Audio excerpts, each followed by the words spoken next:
শেষ রাতে আল্লাহর দুইটি নাম 21 বার পরে দোয়া করুন, উদ্দেশ্য পূরণ হবে। আল্লাহ পাক রব্বুল আলামিন সকল চাওয়া পাওয়াগুলো আল্লাহ তাআলা কবুল করে নেবেন।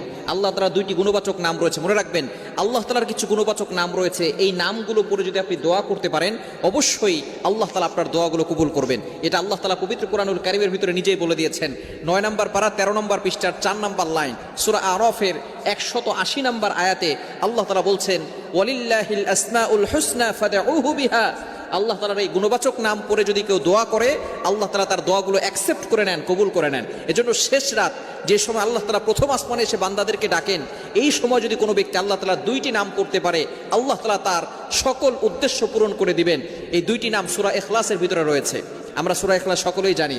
সূরা ইখলাস এমন সময় নাজিল করা হয়েছে যখন আল্লাহ তাআলার এই পরিচয়টা সূরা ইখলাসের ভিতরে আল্লাহ তাআলা দিয়ে দিয়েছেন। যখন নবীজি সাল্লাল্লাহু আলাইহি সাল্লাম কাফেরদের কাছে আল্লাহ তাআলার একত্ববাদের ঘোষণা দিতে লাগলো এবং সকলকে এক আল্লাহর উপরে ঈমান আনার কথা বলতে লাগলো, তখন কাফেররা বলেছিল, হে মুহাম্মদ, আমরা তো অনেক দেবতার পূজা করি, তুমি কোন আল্লাহর কথা বলছো? সে আল্লাহ কয়জন? সে আল্লাহ তাআলার ছেলে মেয়ে আছে নাকি? তখন আল্লাহ পাক রব্বুল আলামিন সূরা ইখলাস নাজিল করে দিলেন।